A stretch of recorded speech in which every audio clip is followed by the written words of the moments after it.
မင်္ဂလာပါဗျာလူတွေထဲမှာမှငါကတော့အပြင်းဆုံးပဲလို့ကြုံဝနေတဲ့သူတွေရှိလား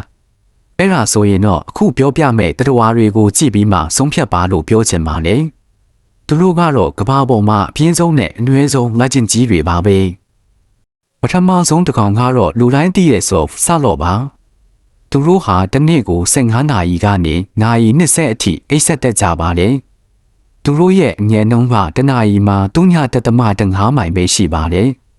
ထူးဆန်းတာကသူတို့ဟာအစာချေဖို့တောင်ရက်ပေါင်းများစွာကြာတတ်ပြီးတပတ်မှာတစ်ခါလောက်ပဲတစ်ပင်ပေါ်ကနေဆင်းပြီးအပေါ့ပါသွားတတ်ကြတာပါတကယ်လို့သူတို့သာလူဖြစ်ခဲ့ရင်တော့အလုပ်သွားဖို့ပြင်ဆင်တာနဲ့တင်တစ်နေ့ကုန်သွားမှသိချပါလေခေါ်လာအိမ်မက်တဲ့ကိုအားလာနောက်တစ်ကောင်ကတော့ကိုအားလာခေါ်လာပါဒီကောင်လေးတွေကတော့တစ်နေ့ကို22နာရီအထိအိပ်ဆက်တတ်ကြပါလေဆိုလိုလာကသူတို့ဘဝရဲ့90%နှုန်းကိုအိပ်ဆက်ရင်းနဲ့ပဲကုံဆုံးစေတာပါသူတို့နိုးလာတဲ့2နာရီဆိုတာကလည်းနောက်ထပ်ပြန်အိပ်ဖို့အတွက်အစာစားရတဲ့အချိန်လေးပဲဖြစ်ပါတယ်အိပ်ရတာဝါသနာပါတဲ့တငယ်ချင်းတွေကိုထားခေါ်ဖို့မမေ့နဲ့အောင်နော်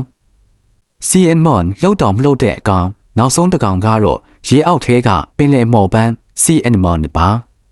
သူတို့ကတော့အနည်းဆုံးတင်မဟုတ်ပါဘူးလှုပ်တော်မလှုပ်ကြတာပါ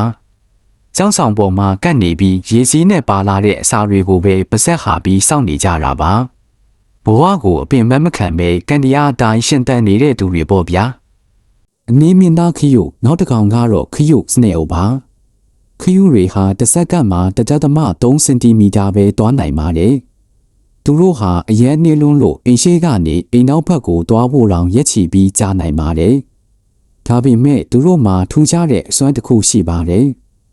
အဲ့ဒါကတော့သူတို့သွားလေရာမှာအင်ကိုတခါတည်းတည်သွားနိုင်တာပါပဲ